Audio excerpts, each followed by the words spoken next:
Assalamualaikum warahmatullahi wabarakatuh. Perkenalkan, nama saya Anissa Nur Anastasia dengan NIM B1B1212119 dengan dosen pengampu Dr. Elianti Agus Mokodompit SEMSI. Baik, di sini saya akan menjelaskan dan mempresentasikan materi yang berjudul Natuna dan Isu Perbatasan. Baik, untuk materi yang pertama yaitu Geografi dan Potensi Natuna. Kabupaten Natuna adalah salah satu kabupaten di Provinsi Kepulauan Riau, Indonesia. Natuna merupakan kepulauan paling utara di Selat Karimata. Di sebelah utara, Natuna berbatasan dengan Vietnam dan Kamboja. Di selatan, berbatasan dengan Sumatera Selatan dan Jambi. Di bagian barat dengan Singapura, Malaysia, Riau, dan di bagian timur dengan Malaysia Timur dan Kalimantan Barat. Kabupaten ini terkenal sebagai penghasil minyak dan gas.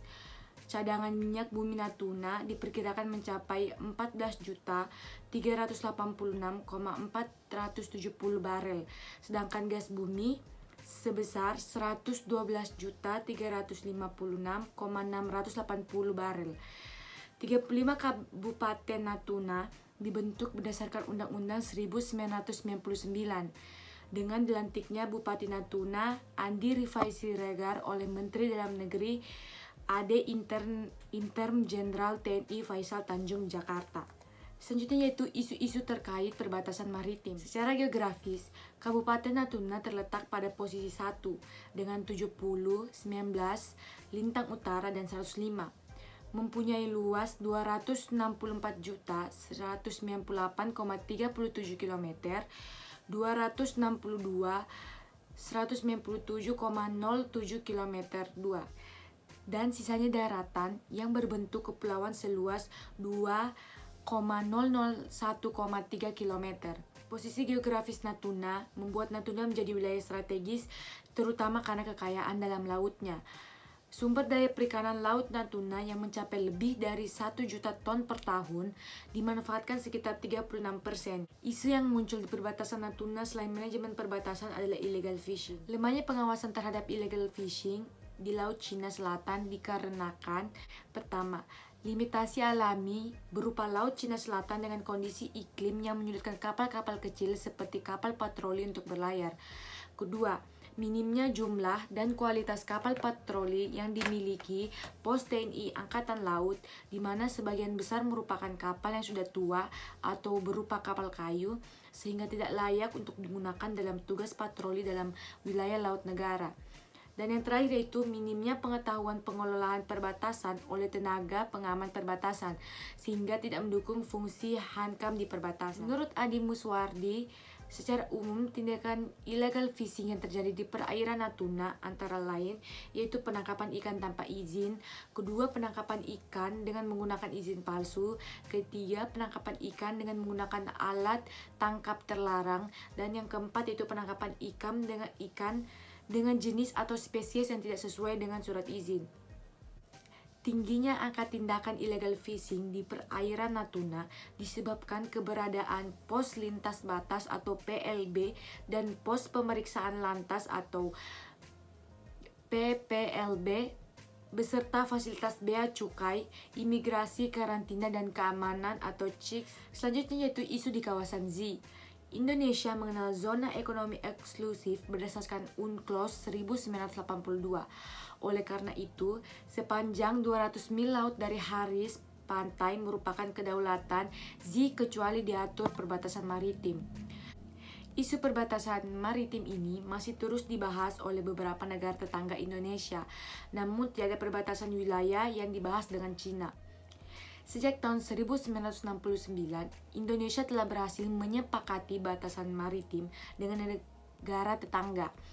UNCLOS 1982 mengatur 3 jenis batas maritim, yaitu laut teritorial, landasan kontinen, dan zona ekonomi eksklusif atau yang sering disebut Z. Adapun berbagai perjanjian yang telah berhasil disepakati oleh sebanyak 18 perjanjian batas maritim, yaitu pertama Indonesia-Malaysia, yaitu landas kontinen 27 Oktober 1969 dengan Kepres nomor 89 tahun 1669. Kedua, laut teritorial di Selat Malaka 17 17 Maret 1970 dengan Undang-Undang Nomor 2 Tahun 1971. Selanjutnya yaitu Indonesia Singapura. Yang pertama yaitu Laut Teritorial di Selat Singapura 25 Mei 1973 dengan Undang-Undang 7 Tahun 1973. Yang kedua yaitu Laut Teritorial di Selat Singapura bagian Barat 10 Maret 2009 dengan Undang-Undang Nomor 4 Tahun 2010. Dan yang terakhir dari Indonesia Singapura yaitu Laut Teritorial di Selat Singapura bagian Timur 3 September 2014 dengan Undang-Undang tahun Nomor 1 Tahun 2017. Selanjutnya yaitu Indonesia Australia. Yang pertama yaitu Dasar Laut Tertentu 18 Mei 1971 dengan Kepres Nomor 42 Tahun 1971. Yang kedua yaitu Dasar Laut Tertentu di wilayah Laut Timor dan Arafura. Tambahan terhadap persetujuan tanggal 18 Mei 1971 dengan Kepres Nomor 66 Tahun 1972. Dan yang ketiga yaitu garis-garis batas tertentu antara Indonesia dan Papua Nugini yaitu 12 Februari 1973 dengan Undang-Undang Nomor 6 Tahun 1973. Dan yang terakhir dari Indonesia Australia yaitu Zona Ekonomi Eksklusif dan Dasar Laut Tertentu yaitu 14 Maret 1997. Tetapi undang-undangnya belum diratifikasi. Selanjutnya yaitu Indonesia Thailand. Yang pertama itu landas kontinen di bagian utara Selat Malaka dan di Laut Andaman 17 Desember 1971 dengan Kepres Nomor 21 Tahun 1972.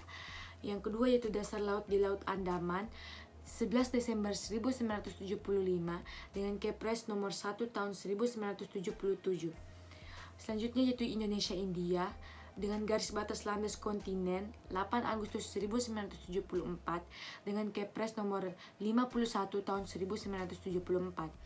Selanjutnya yaitu perpanjangan garis batas landas kontinen 1974 14 Januari 1977 dengan Kepres Nomor 26 Tahun 1977. Selanjutnya yaitu Indonesia, India, dan Thailand yaitu Transaction Point dan garis batas dari garis-garis batas tertentu di Laut Andaman 22 Juni 1978 dengan Kepres Nomor 24 Tahun 1978. Selanjutnya yaitu Indonesia dan Vietnam. Garis batas landas kontinen di utara Pulau Natuna 26 Juni 2003 dengan Undang-Undang Nomor 18 Tahun 2007. Selanjutnya yaitu Indonesia Filipina. Garis batas Z di Laut Sulawesi 23 Mei 2014 masih dalam proses ratifikasi. Selanjutnya yaitu Indonesia dan PNG atau garis batas landas kontinen 13 Desember 1980 dengan Kepres Nomor 21 Tahun 1982. Indonesia mengumumkan zona ekonomi eksklusif di bagian utara Natuna pada 1 Maret 1980. Batas zona ekonomi eksklusif adalah wilayah laut Indonesia selebar 200 mil yang diukur dari garis pangkal laut wilayah Indonesia. Apabila Z suatu negara berhimpit dengan Z negara lain, maka penetapannya didasarkan kesepakatan antara kedua negara tersebut.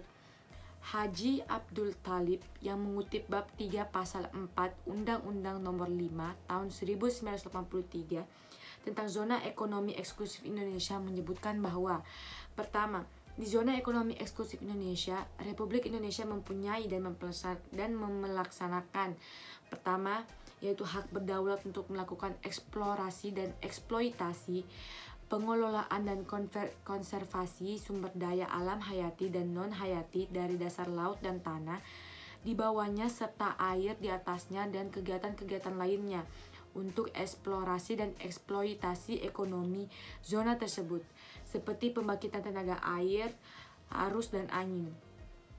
Kedua yaitu yurisdiksi yang berhubungan dengan pembuatan dan penggunaan pulau-pulau buatan, instalasi-instalasi dan bangunan-bangunan, penelitian ilmiah dan mengenai kelautan, dan perlindungan dan pelestarian lingkungan laut. Yang ketiga yaitu hak-hak lain dan kewajiban lainnya berdasarkan konvensi hukum laut yang berlaku. Yang kedua yaitu sepanjang yang bertalian dengan dasar laut dan tanah di bawahnya, hak berdaulat, hak-hak lain, di yurisdiksi dan kewajiban-kewajiban Indonesia sebagaimana dimaksud dalam ayat 1 dilaksanakan menurut peraturan perundang-undangan landas kontinen Indonesia, persetujuan-persetujuan antara Republik Indonesia dengan negara-negara tetangga, dan ketentuan-ketentuan hukum internasional yang berlaku. Yang ketiga itu di zona ekonomi eksklusif Indonesia, kebebasan pelayaran dan penerbangan Indonesia serta kebebasan pemasangan kabel dan pipa bawah laut diakui sebagai dengan prinsip-prinsip hukum laut internasional yang berlaku. Adapun hak dan kewajiban di negara lain di zona ekonomi eksklusif diatur oleh pasal 58 Konvensi Hukum Laut 1982, yaitu sebagai berikut.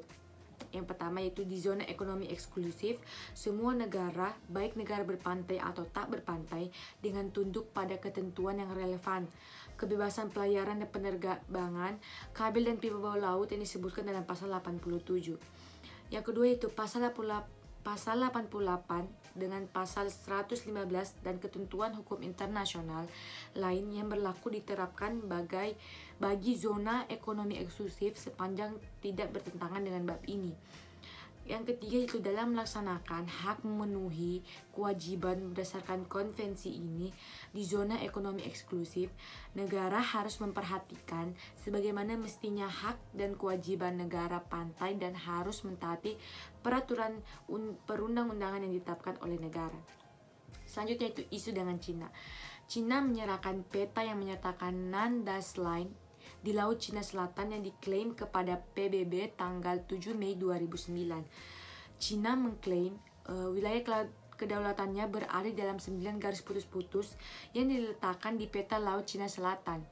Cina mengklaim peta itu berdasarkan penafsiran historisnya sehingga tidak ada standar internasional seperti tanggal penerbitan, koordinat, dan ciri peta modern lainnya. Terungkapnya klaim Cina tahun 2009 itu menimbulkan reaksi dari negara tetangga termasuk Indonesia. Pada tahun 2010, secara resmi Indonesia menyampaikan protes di forum PBB dan mempertanyakan dasar hukum yang mengklaim wilayah Laut Cina Selatan dengan menggunakan Nine Dash Line. Indonesia menolak penggunaan Nine Dash Line sebagai dasar klaim perairan di Laut Cina Selatan bukan dengan UNCLOS 1982. Hadirnya peta baru Cina dimulai oleh babak baru isu Laut Cina Selatan sejak negara itu mengklaim Spratly dan Paracel. Diklaim oleh beberapa negara ASEAN seperti Vietnam, Filipina, Malaysia, dan Brunei Darussalam. Itulah yang menjadi alasan bagi Indonesia sejak tahun 1990 mengadakan workshop mengenai LCS yang merupakan pertemuan informal negara yang terlibat konflik LCS atau Laut Cina Selatan. Kebijakan Indonesia menjadi urgent setelah 17 Juni 2016. Ada dugaan klaim tumpang tindih di Laut Cina Selatan, termasuk klaim tumpang tindih di Kepulauan Natuna. Isu perbatasan maritim dengan Laut Cina Selatan yang diklaim Cina dekat Kepulauan Natuna tidak pernah menjadi masalah sampai tahun 2016. Dalam upaya menegakkan doktrin poros maritim dunia, pemerintahan Joko Widodo melakukan pengungkapan dan penenggelaman kapal di perairan Indonesia, termasuk kapal-kapal nelayan Cina. Kapal KKP berusaha menangkap kapal pencuri ikan asal Cina KWFei 10078 dengan dilaporkan kapal Coast Guard Cina menabrak kapal tersebut. KKP ditafsirkan sebagai protes Cina. Akibat insiden itulah, maka Menteri Luar Negeri Indonesia Retno Marsudi menyampaikan nota diplomatik atas tindakan kapal Coast Guard Cina. Namun kemudian Menko Polhukam Luhut Panjaitan melakukan langkah langsung menemui Cina untuk meredakan ketegangan.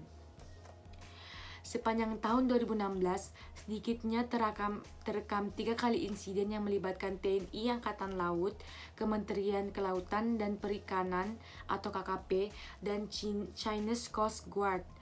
Keterlibatan Chinese Coast Guard ini menunjukkan Cina tidak mengakui hal yang diatur oleh United Nations. Convention on the Law of the Sea atau UNCLOS 1982, setidaknya ada 4 unsur pengaturan di dalam UNCLOS, yakni batasan laut teritorial, batas zona tambahan, batas perairan zona ekonomi eksklusif, dan batas landas kontinen. Setelah kedatangan di Z itu, Presiden Joko Widodo mengunjungi Natuna menggunakan KRI Imam Bonjol. Kunjungan ini dibaca sebagai sebuah pesan kepada Cina bahwa kedaulatan Indonesia tidak bisa dianggap main-main.